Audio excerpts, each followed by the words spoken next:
जरांगे पाटील मुंबईमध्ये उपोषण करण्याच्या तयारीत 29 ऑगस्टच्या आंदोलनाच्या परवानगीसाठी आझाद मैदान पोलिसांकडे अर्ज।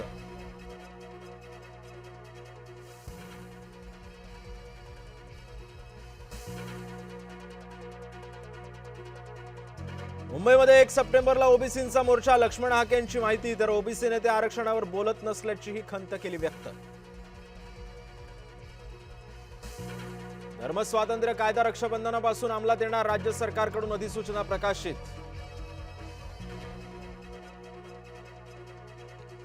शिवसेना पक्षावरील सुनावणी प्रकरणी शिंदेंचा श्रद्धा आणि सबुरीचा सल्ला, आपली बाजू मांडू तेव्हाच विरोधकांची तोंड बंद होतील, शिंदेंचा दावा।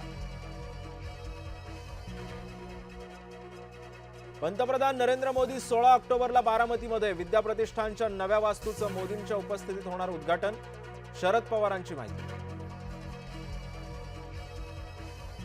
विनोद तावडेंकडे पुन्हा एकदा भाजपकडून मोठी जबाबदारी, आता उत्तर प्रदेशचे प्रभारी म्हणून सुद्धा विनोद तावडेंची नियुक्ती।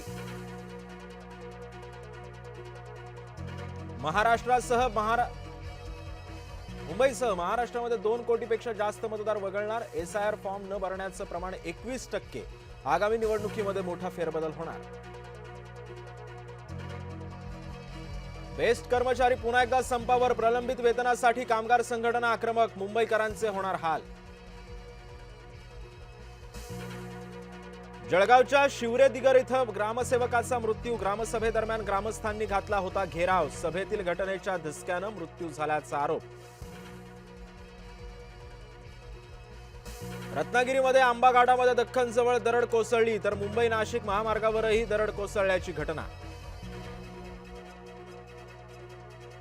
गर्भवतीला झोळीतून नेतानाचा व्हिडिओ व्हायरल, आमदार महेश बालदी म्हणतात अशा रील्सनं फरक पडत नाही, आदिवासी पाड्यातील रस्त्यांची दुर्दशा, बालदींचं वादग्रस्त विधान। मराठवाड्यात पावसाचा 17 दिवसांचा खंड, खरीपाची पिकं धोक्यात, मध्य लघु प्रकल्पातील पाणी साठाही उतरणीला। बेबिका मकबरा इथं तरुणांची हुल्लडबाजी, ऐतिहासिक हौदाला बनवलं खेळाचं मैदान, राष्ट्रीय संरक्षित स्मारकातील सुरक्षा व्यवस्थेवर प्रश्नचिन्ह। नाशिकमध्ये प्रेयसीनंच प्रियकराला संपवलं, मित्राच्या मदतीनं गळात शिरून हत्या, पुरावा नष्ट करण्यासाठी 18 तास मृतदेह ठेवला घरात। पुण्यामध्ये बिष्णोई टोळीच्या नावानं बिल्डरला धमकी, खंडणी न दिल्यास कुटुंबियांना गोळ्या घालण्याची दिली धमकी।